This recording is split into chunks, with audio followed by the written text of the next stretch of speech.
Hello, today I'm going to be writing an expert advisor that is based on a strategy that I've seen on YouTube. This strategy, I have the link to it here, and I'll also include the link in the description so that you can follow it later and review the strategy for yourselves. So I'm not promoting the strategy, but it was interesting to write the code for this. The strategy basically trades on the stochastic being overbought or oversold, but to avoid false signals it uses the Heiken Ashi to determine whether there is a strong trend in one direction or the other. But as I watched the video on the strategy itself, there were three issues that make this not entirely suitable for an expert advisor, or not entirely suitable for a computer to interpret. Firstly, there was a subjective decision over whether the Heiken Ashi indicates a strong trend. So I've implemented some rules on this, and I'll talk about those rules in a moment. But I needed to set rules that a computer could easily understand. Secondly, there was no exit strategy specified. The strategy itself in this link only talks about when to enter trades, not when to exit. Now, I expect that the intent is to exit the trades when there is a reverse signal, but for this video I've simply chosen to implement a simple stop loss take profit with a 1-to-1 ratio based around recent price movement. So you'll see a very simple exit strategy here, and you may want to modify that to actually hold on to the trades until the reverse signal occurs. And the third, it's unclear what happens when the stochastic moves out of the overbought or oversold range. So as I said, the strategy itself waits for a stochastic overbought or oversold, but then refers to the Heiken Ashi to determine whether there is still a trend in place before it places a trade. So it's unclear whether if the stochastic moves out of the overbought, for example, and then the strong trend on the Heiken Ashi fades, whether we should trade. I'm taking the approach that I will treat the overbought or oversold signal as a trigger, and once we reach that point I will sell or buy as soon as the Heiken Ashi indicates that the trend has finished. So that way I'm showing a technique where you can detect an event and hold on to that event for later trading. Now I said that I had to implement something that would let me determine in a computer sense what was a strong Heiken Ashi trend one way or the other. You may disagree with what I've done here, but I've said we're in a downtrend if one of two things are true. First, there is no upper shadow. You can see here that this candle has no shadow here. And secondly, even if the candle has an upper shadow, like this one here, but if the close for that candle is below the close of the previous candle, and these are Heiken Ashi candles. So if the close is below the close of the previous candle, or the candle has no upper shadow, then I'm considering that Heiken Ashi is saying we're still in a strong trend downwards. And on the other side, for the uptrend, same thing. If there is no lower shadow, or if the current candle closes above the previous candle, then I'm saying we're in a strong upward trend. And of course, if I get a downward candle, then the upward trend is finished, and if I get an upward candle, then the downward trend is finished. And you'll see in the code then how I've implemented these.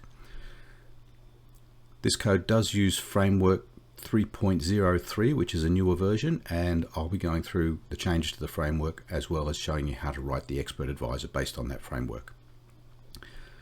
So let's move on now and see the framework changes first. So let's look at the changes to the framework. Now, I'm only going to be describing the changes in the framework at this stage. So we had framework 3.02 previously. I've simply copied that to framework 3.03 and made some changes. If you want to see the evolution of this framework and know what's happening inside here, and some of these will be relevant points, then I will leave a link in the description to the playlist that contains the videos on this framework. You can also download the framework from GitHub, and there will be a link in the description for that as well. The first change is to this framework.mqh file. It lives directly under frameworks, which is inside Orchard, which is inside the include folder. And all I've done here is to add this one include statement, include framework _ 3.03 / framework.mqh. Change this comment as well. This file is simply here so that you can load this framework.mqh file and get the latest version of the framework, or if you already have a selected version of the framework, and we'll see how to do that soon, then it will step through these until it finds your selected version. And it's important that these are in reverse order, so that if you do come in here just looking for the latest, it will pick up the latest version first and won't bother to look at the others. Inside the framework 3.03 folder, I've changed the framework.mqh file. And this now includes indicators, indicators.mqh. Indicators are what I've added with this version. I didn't have them before. If you are used to my framework version 2, then you'll know that I had an indicators class before, and this is very similar to that indicators class, but we'll be looking at the indicators I've created very soon. The only other change in this file, I've changed the framework version, 3_03, 3_03, and these if-def statements are what determines which version of the framework gets loaded if you do go through this initial framework file. If you've selected a version, then that framework macro is already set, and it will mean that you step through until you find the appropriate version framework. Now the change in here is to introduce this indicators folder, which has indicators files in it. Begin with the indicators file itself, which is nothing more than includes the indicator base and then includes each of the other indicator files. So that's the single point where all of these files are loaded in. And you'll see that in the framework file, all I do is include indicators.mqh. And as I need to add more indicator classes, I can just modify this indicators file and add them here. Go to the indicator base class. There's not much in here so far. I include the common base, so this is inheriting from public common. CIndicator base inherits from C common base. There is an MIndicator handle variable here. That's only used for MetaTrader 5 because MetaTrader 5 uses handles to indicators where MetaTrader 4 doesn't. But this is just definition of an integer variable, and it won't hurt to include that for both MetaTrader 4 and 5. I just won't be using it on MetaTrader 4. Now the constructors, there's a simple constructor with no arguments that simply calls common base, and all that will do is initialize the symbol and time frame to the current chart symbol and time frame. But then I have a second constructor here that actually accepts the symbol and time frame as arguments. It calls the common base constructor, which does the same thing, and then they both go through this initialization function, and then the destructor CIndicator base and the init. And then I have two actual functions defined in the base class: getData, which simply takes an index, and getData, which takes a buffer number and an index. So most indicators have more than one value that are returned. Moving averages have only one, MACDs have two, and so on. The buffer number lets you select which of those values are going to be returned, and the index number selects which bar number that value is coming back for. So this getData function, taking just the index, simply calls the second getData function, here it is, return getData, passing in buffer number 0 and index. So this is the simple case for indicators that have only a single value, but for indicators that have multiple values, you can then call the second getData function and pass the buffer number for the value you want. Now these are virtuals because I expect that the child classes of the base class will have to implement their own getData. Here we have the destructor. If this is MetaTrader 5, then as I said, we use an indicator handle, and I need to release that handle. So as long as the indicator handle is not invalid, so not equal to invalid_handle, then I call indicator release of that handle, and that frees up the memory for that indicator. The initialization function, first I test init result not equal to init succeeded. If this is not init succeeded, then I return that init result. Now init result is being set in the parent classes, and remember, if we go back to the constructor, I'm calling the parent class C common base. So if something goes wrong during initialization of the parent class, then that init result will be set to some other value than init succeeded, and if it is, there's no point in going any further because initialization will fail. So I just return that immediately. The next thing I have in here, this is for MetaTrader 5 only, so if def __ MQL5 __. Then I need to release the indicator that I already have, just in case there was an indicator. So if you have the expert running and you do something like go into the inputs and change something and save, then it will restart the expert. So I may already have an indicator handle and I simply want to release that. So if the indicator handle is not equal to invalid handle, which means it has already been set, then I'm just releasing it here in this initialization. And then just to make sure, I set it to invalid handle here. That way, when it gets set later, and if I come back in through here, it won't be invalid handle, and that will cause me to call this release.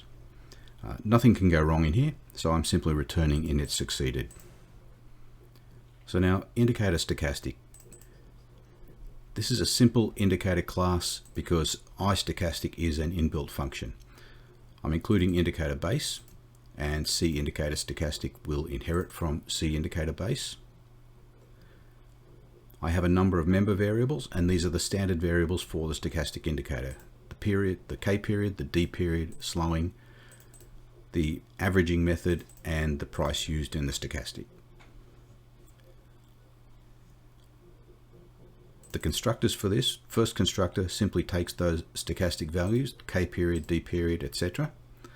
And the second constructor also takes the symbol and time frame. So this is mirroring what's available in the base class. And then of course a destructor. I have the one getData function because the stochastic does have multiple values that can be returned. So I have implemented the getData on the buffer number and index here. Here in the constructor, K period, D period, so this is the constructor that doesn't take symbol and time frame. All I need to do is call the second constructor and pass the chart symbol and period, which I'm casting to an enum time frames in here, along with the other arguments that were passed in. And so that way I'm calling a single piece of code to handle the initialization, regardless of whether I've called this with the symbol and time frame or not. So then the constructor that accepts symbol and time frame has all of the code in here. First is a call to the base class, passing that symbol and time frame, so they get set in the CIndicatorBase, and they're actually set by CIndicatorBase calling common base. Here is my test for the init succeeded, so if this constructor fails, then I'll simply return here. I'm assigning all of these values just to internal variables. Now if this is MetaTrader 5, I'm going to be creating an indicator handle at this point. So if def MQL5, the indicator handle equals iStochastic is a standard MetaTrader built-in function. So iStochastic symbol, time frame, K period, D period, slowing, method, and price. All the same arguments that we passed in. And then a test if indicator handle or if mIndicator handle is equal to invalid handle, then this statement has failed. And in that case, I call init error, which is a common function in the common base, with the message and the result, which is init failed, and then return. So all of that code is for MetaTrader 5, because in MetaTrader 5 we set these handles up at the beginning. In MetaTrader 4, we actually make a call to iStochastic, which is the same name, but actually a different function, to get individual values later. But if we get through here, then I call init error with no message and init succeeded, and that simply says everything was fine. The destructor, I have it here, but you can see empty brackets. There is nothing happening in the destructor. And that's because I don't need to release this indicator handle. That's being handled in the parent class, so I don't need to do that here. The getData function, first I initialize this value to 0. Now, if this is MetaTrader 4, this is where I make a call to iStochastic, which is a very similar looking function, but it's actually a different function. This will return a single value, and the arguments to that are the symbol, time frame, all of the usual stochastic arguments, then the buffer number, because stochastic has more than one value that can be returned, and the index, which is the bar number that I want the value back for. So that gives me a single value back from this iStochastic function into value. If this is MetaTrader 5, now I have the if def MQL5, then I need to get data into a buffer. So I declare a buffer data, which is of type double, and it's an array. I set the array as series, and that way when the values come back, the value in element number 0 of the buffer will match bar number 0 on the chart. Although in this case, I'm only going to be requesting one value because this particular function, getData, only returns a single value. So I won't actually be returning the entire buffer of data. I'll only be returning as much as I need to get that one value. I call copy buffer, which returns this count variable, which tells me how many values have been returned. And I pass in the handle that we set up earlier, the buffer number, the index, which is the bar number where I want to begin retrieving data from this indicator, and then the number of values I want to retrieve. And as I said, this particular function returns a single value, so I only want to return one, and that gets returned in buffer data.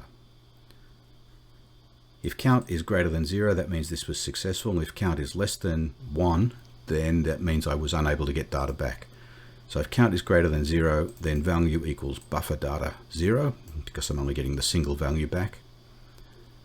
And if count, of course, is not greater than 0, then nothing will happen here, and I'll simply fall through to this statement, but I've initialized value to 0 at the beginning of the function. So this will simply return 0 if I couldn't return values. Otherwise, value will be equal to the buffer data from that one element. So that's the class for Stochastic, and as I create more of these classes in the future for the inbuilt functions, they will all be very similar. IndicatorHA is a little different because there is no inbuilt Heiken Ashi indicator. There is a custom indicator, which if I scroll down here to indicators examples, this is MetaTrader 5, remember, that I'm looking at here. There is this Heiken Ashi.mq5 as an example indicator. There is also a Heiken Ashi without the underscore .mq4 if you have MetaTrader 4, and it is directly underneath indicators, not in examples. So they're in different paths, have slightly different names. But these are custom indicators, so I can't use a simple inbuilt function to get the values. I still include indicator base, but now if this is MetaTrader 4, I'm defining HA indicator, which is the path to the Heiken Ashi ex4 file. So unless you've moved your files around, if you have a standard installation, this will be the path to HeikenAshi.ex4. It will be inside indicators, backslash. I've used a double backslash because a backslash is a special character. Indicators backslash Heiken space Ashi.ex4. And that's where we can find the MetaTrader 4 version of the Heiken Ashi custom indicator. If this is MetaTrader 5, it's in a different location. It's inside indicators backslash examples backslash Heiken underscore Ashi.ex5. I set up those two defines, and then I call this statement hash resource backslash backslash and then HA indicator, which is this value that we've defined. That effectively loads this Heiken Ashi ex4 or ex5 into the compiler and embeds it inside the resulting code for this expert. That way, once you've compiled this, it doesn't matter if these Heiken Ashi ex5 or ex4 still exist when you run this expert. Those values or that code will be embedded inside this expert. And it saves you from worrying about whether some person who may pick up your expert has these installed or not. So this will continue to work. And you don't even need to worry about maybe the paths to this changing from where they were when you ran the compiler. So this hash resource will load Heiken Ashi ex4 or ex5 into your expert. Now, also because these are custom indicators, there is a slight difference in the way they're written, mostly due to the way that the indicators are written in MetaTrader 4 and 5. But that results in the buffers being in a different sequence. So I've declared an enum HA buffer. If this is MetaTrader 4, then this is the order of the buffers in MetaTrader 4, the low, high, high, low, open, and close, from 0, 1, 2, and 3. In MetaTrader 5, they are in a different sequence, open, high, low, high, and close, 0, 1, 2, and 3. So if I'd simply used numbers to access the buffers, then I would need to deal with the difference between MetaTrader 4 and 5 throughout the code. By creating this enum, I can just refer to these names and know that those names simply have different values in MetaTrader 4 or 5. Now, this is still class CIndicatorHA, inheriting from CIndicatorBase. I still have the empty constructor, and then I have the constructor that takes the symbol and the time frame. There are no other arguments to the Heiken Ashi indicator, so I don't need any extra arguments here, just the symbol and time frame. And I still have the onGetData function that takes buffer number and index. Here is the same default constructor that again calls CIndicatorHA, passing the chart symbol and the chart period. Here is the constructor that accepts the symbol and the time frame. The same test on minit result. If def MQL5, then I'm still going to set up an indicator handle, but in this case the handle is to iCustom. iCustom takes a number of arguments, but the first two are the symbol and the time frame, and the next is the path to the executable file that holds that custom indicator. And because I've used a resource, there's a special syntax for this, and the syntax is : and then the path that I defined in that HA indicator. After that, this code is all the same as it was for the stochastic. The destructor again has nothing here. Now get data. I'm still initializing value to 0. If this is MQL4, then again, using iCustom, but it's different in MetaTrader 4 compared to 5. In MetaTrader 4, I still pass the symbol and the time frame. This syntax for finding the indicator is the same: : HA indicator, which is obviously a different path if I'm in MetaTrader 4. But then for iCustom in MetaTrader 4, I also pass the buffer number and the index. That gives the single value back. If it's MetaTrader 5, this code is exactly the same as it was for the stochastic. I simply copy the buffer data, get that one value from, and then return the value here. So those are the key changes, and I think a big takeout from this will be to use this syntax if you want to use a custom indicator, because this will protect you from that custom indicator being moved or deleted in the future. Once you've compiled your expert, then this custom indicator will continue to work for you. Now moving on to the expert, I have it here under Experts, Orchard, Heiken Ashi Stochastic. I have Heiken Ashi Stochastic MQ4 and MQ5. If you look at these, the MQ4 and the MQ5 files are the same because I make this call to hash include Heiken Ashi stochastic.mqh. And that way I can put all of the code in one place, and I know that I can compile it for MetaTrader 4 by compiling this MQ4 file, or MetaTrader 5 by compiling this MQ5 file. These values, property, copyright, link, version, description, all use macros: app copyright, link, version, and description, and they are all defined inside this Heiken Ashi stochastic.mqh, and that's why I have this include first. So these values can be defined and then used here.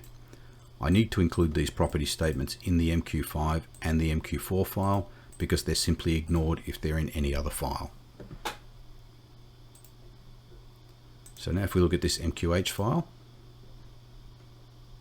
here are my definitions: copyright, link, version, description. I'm also defining an app comment, which will be used in the inputs, Heiken Ashi stochastic, and a magic number, which 22, 22, 22 at the moment. And then I include this file framework.mqh.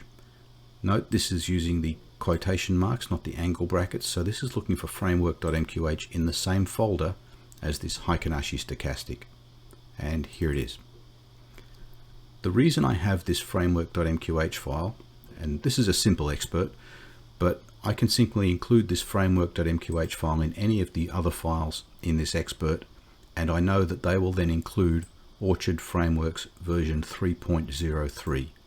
That way, if I want to change versions, I only need to come to this one file and change that version number, and all the other files will suddenly start to use that new version number. Include framework.mqh effectively brings in framework version 3.03 for me.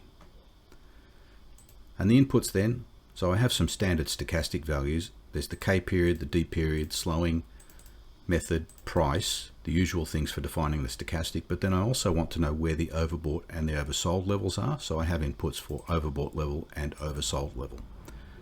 And at the moment I just have these set to the default values for the stochastic indicator. Now I also have default inputs. If you saw my last video, you would have seen that I moved certain inputs out to another include file. I've taken one step further here.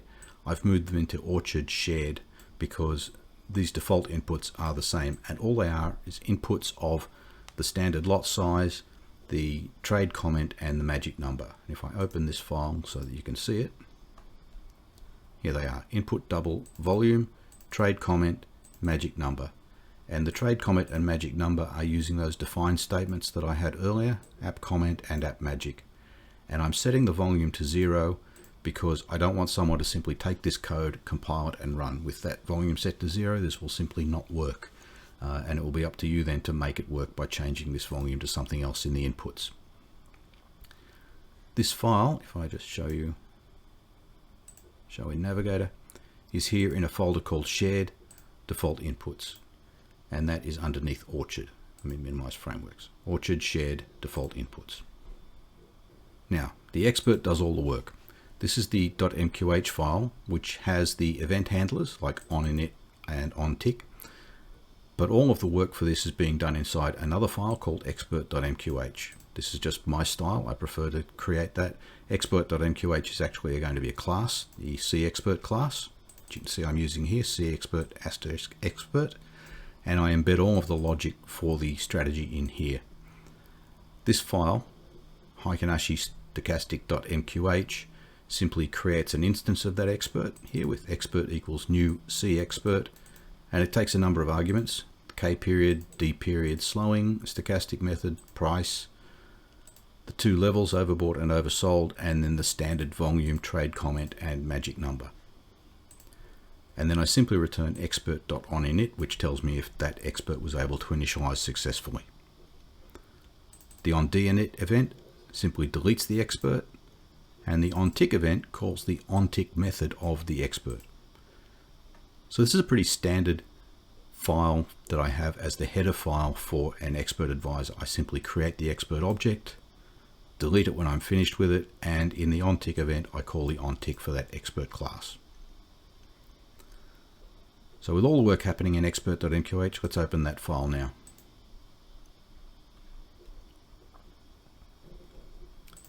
Here again I'm including framework.mqh, and although MetaTrader only includes a file once, so if I compile Heiken Ashi Stochastic.mq5, this framework file is only going to be included once. I put this statement at the beginning of the mqh file and the expert.mqh because I'm able to run the compiler on these, and it won't actually compile a file, but it will do a syntax check, and without having the framework the syntax check would fail.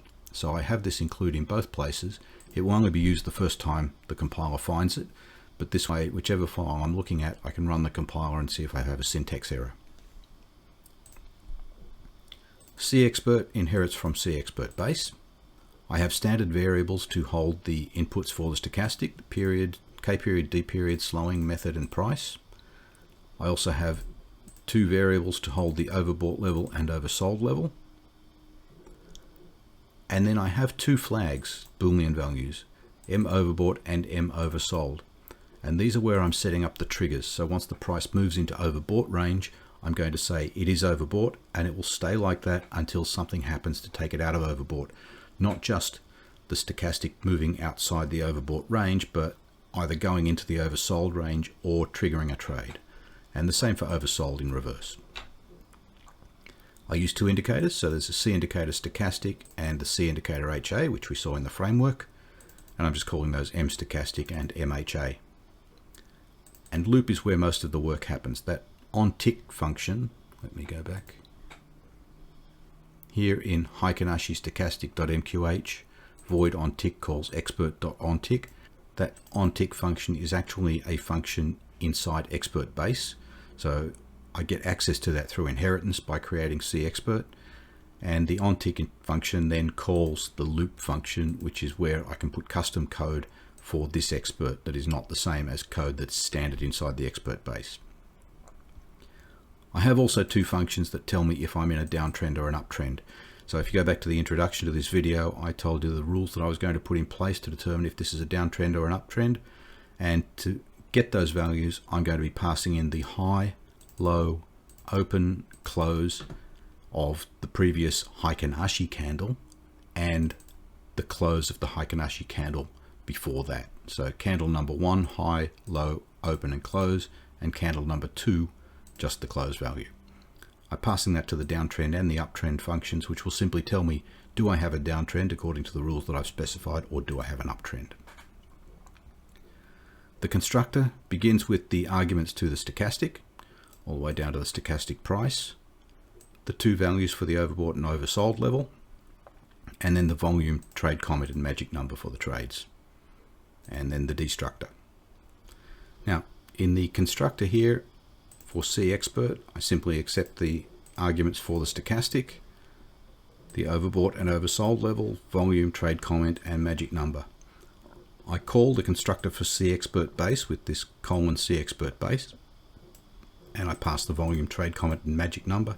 That handles those common values in the expert base. I capture the values for the stochastic. I capture the values for the overbought and oversold level. I'm initializing the overbought and the oversold flags to false.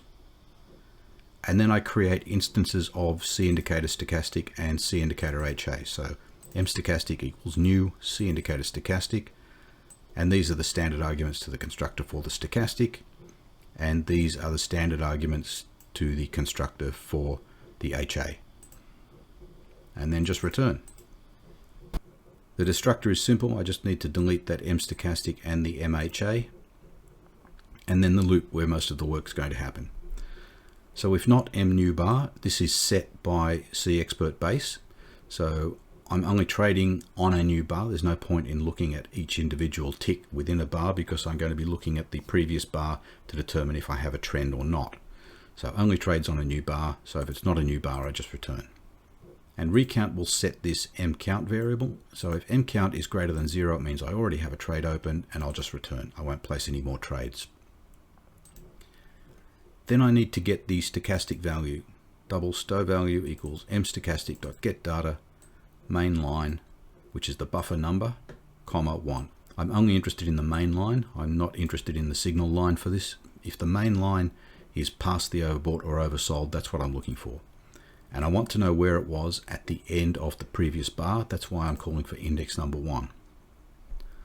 So if the stochastic value is greater than the overbought level, then I am in overbought territory, so I set that to true, and oversold gets set to false. If the stochastic value is less than the oversold level, then I'm oversold territory, so oversold is true and overbought is false. Now, as I mentioned, I'm doing this to set a trigger. Once I go into overbought, it's going to stay there, because even if this is not true on the next tick, as long as the opposite is not true, then overbought will remain true. If you prefer not to do that, then you may want to make a small change here, and I would do it like this. I would make that else, if, and then finally I would have an else where I set both overbought and oversold to false.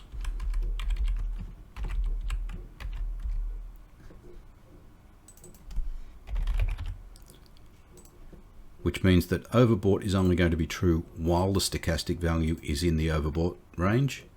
Oversold is only going to be true while the stochastic value is in the oversold range. And in that large gap in between those two, both would be false. That's the way you would handle if you only want to look while you're in the overbought and oversold. I'm not doing that. I'm simply treating those as a trigger. So I'm going to delete these changes I just made. And this will simply set those triggers. As soon as it moves into overbought, then it will be an overbought situation, and as soon as it goes into oversold, we'll get the oversold situation. The only time these will be reset then is if the stochastic goes to the other side, or if we place a trade. Now I want to capture values from the Heiken Ashi candles.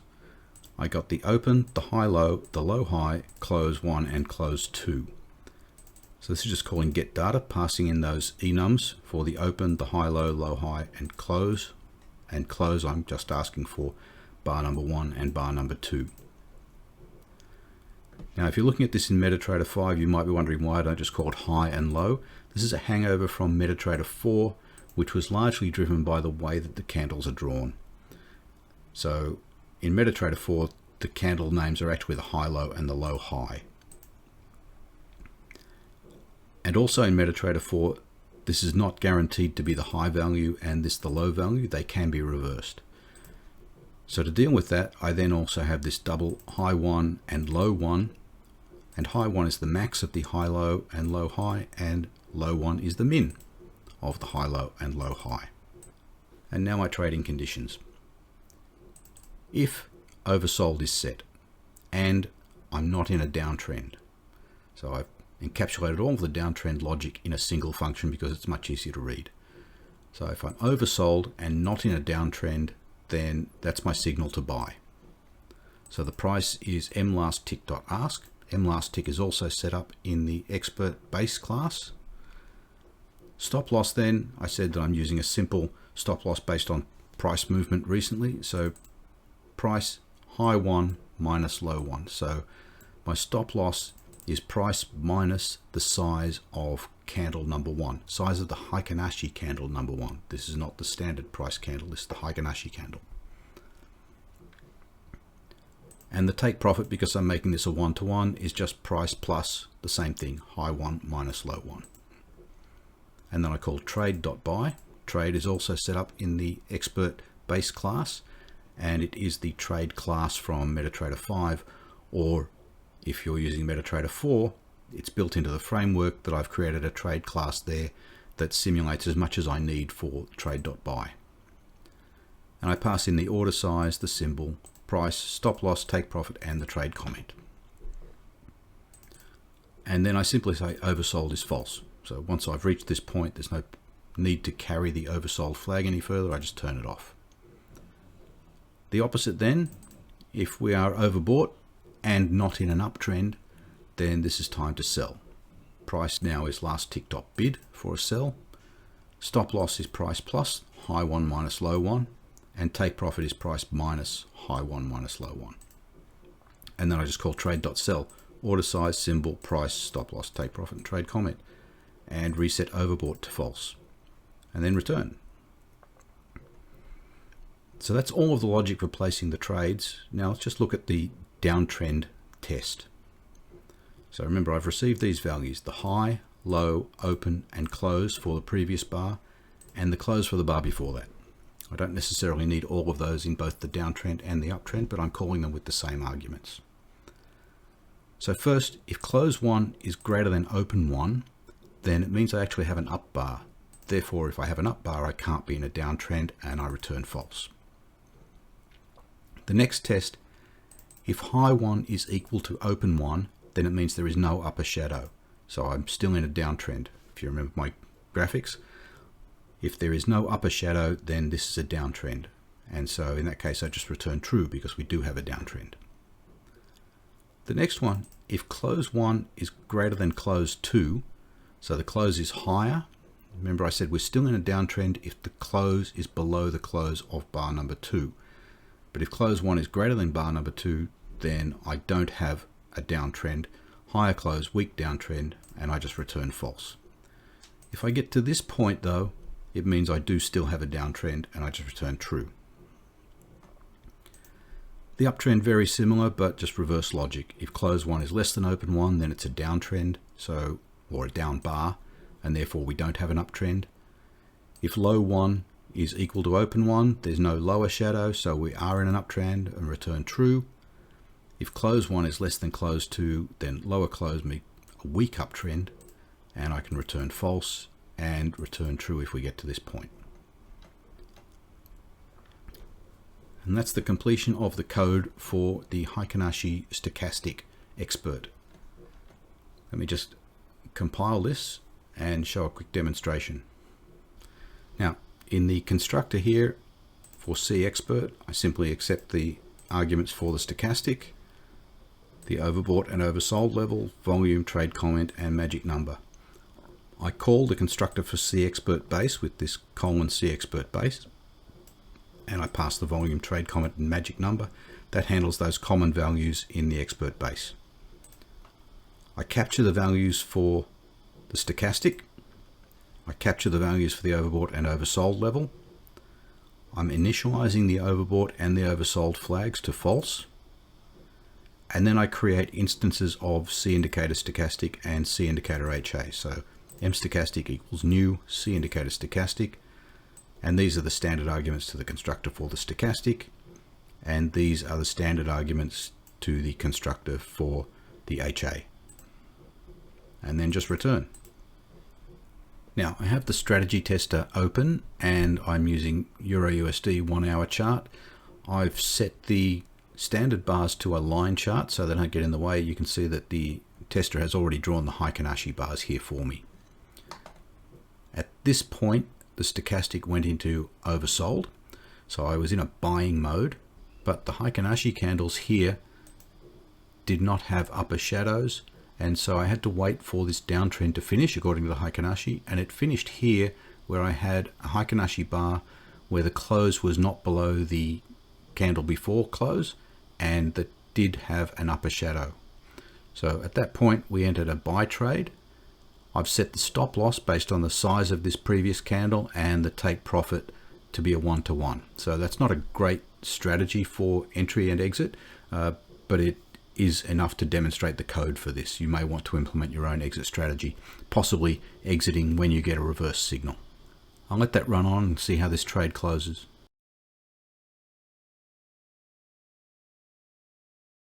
The trade closed here at the take profit, so that was a good trade for us. Not a big take profit because this candle was quite small.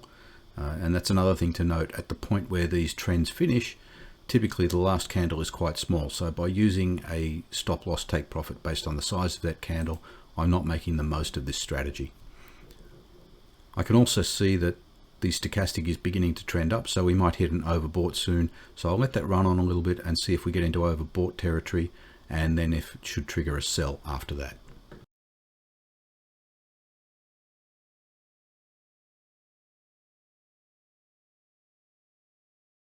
Right, so it did go into overbought territory, only just, but we went to overbought here.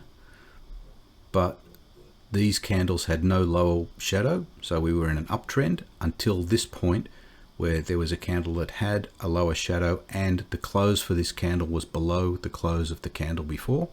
So that signaled the end of the uptrend according to the Heiken Ashi, even though the stochastic had fallen below the overbought level. So we were no longer in overbought territory, but I'd already set the trigger here to say we're in overbought.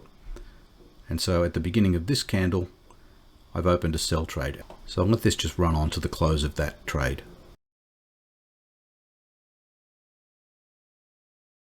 And that trade also closed in profit, reaching the take profit point here. But again, not a very big profit, simply because the point where we're getting these signals, the final candle is quite short, so I'm not actually making the most of these trades. So as I've implemented this, I've tried to stay as close as I could to the original strategy entry points, but there was no exit mentioned. So I've just taken something simple here, and you'll probably want to change that. But this at least shows how to write the code for the stochastic Heiken Ashi expert, and it shows a technique for capturing when a signal is set and simply remains in place until there's a reversing signal. I hope you found this useful. If you have, then please click the like button, and if you want to see more of our videos, click subscribe, and then if you click the bell icon, you'll be notified when we release the next video. Thank you for watching.